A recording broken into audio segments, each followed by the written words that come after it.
Lindsey Barron of the Monroe County Office of Mental Health. Since you enjoy descending on my residents from Crazy Town, I'm going to read the plot of a September 18th, 1987 film that is directed by Adrian Lynn, and it stars you, Lindsey. So, I'll now begin to read the plot of this 1987 film that stars you, Lindsey. Dan Gallagher is a successful, happily married Manhattan lawyer whose work leads him to meet Lindsey Barron, an editor for a publishing company. While his wife Beth and daughter Ellen are out of town for the weekend, Dan has an affair with Lindsey.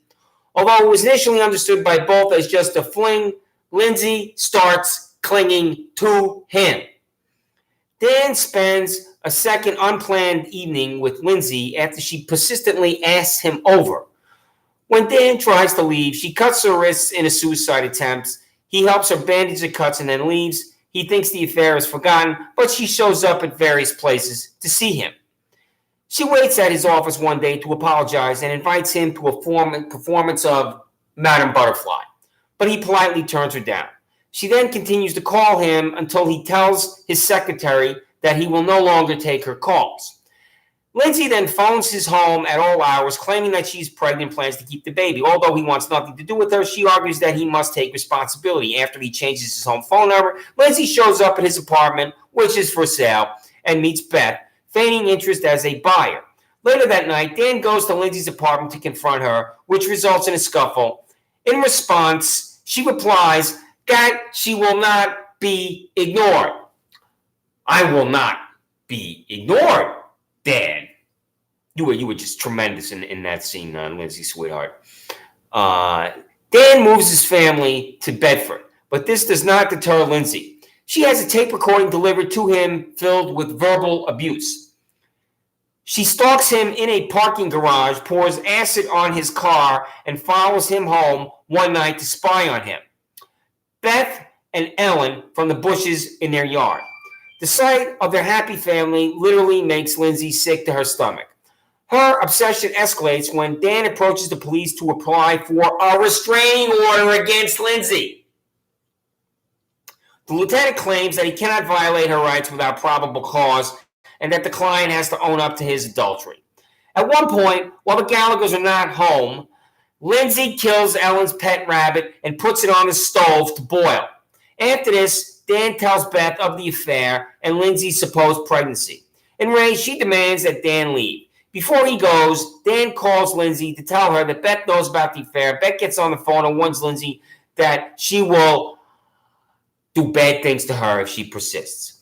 Without Dan and Beth's knowledge, Lindsey picks up Ellen from school and takes her to an amusement park.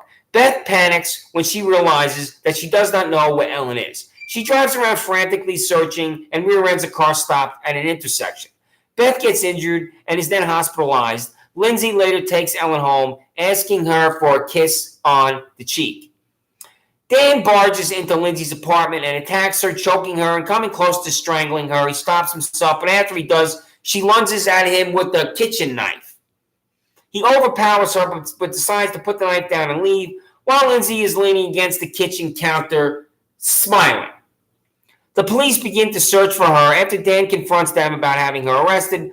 Following Beth's release from the hospital, she forgives Dan and they return home.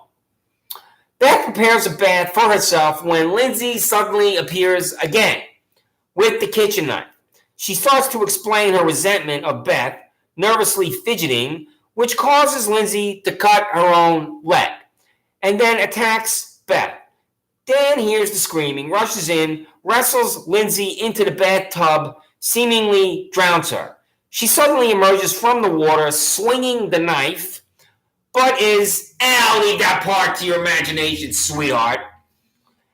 The final scene shows police cars outside the Gallagher's house. As Dan finishes delivering his statement to the police, he walks inside where Beth is waiting for him.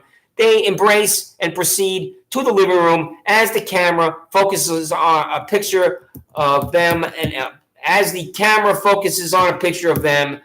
Ellen. Pardon me. So, Lindsey, I mean, you were just sensational in this role here. But, this is our imitating life, sweetheart. Because that's you, baby. That is you, Fatal Attraction, Lindsey Barron at the office of Crazy Town, sweetheart. So let me see here. I think you were recognized here for this tremendous performance where you're playing yourself, Lindsey. This is you. So it's the Academy Awards here. Best Actress, Lindsey Barron nominated. Well, congratulations, but you didn't win. So, better luck next time. So, and by the way, Fatal Attraction 2 did not do well at the box office. So, perhaps you can make Fatal Attraction 3, where you come over my house another 5,000 times, sweetheart.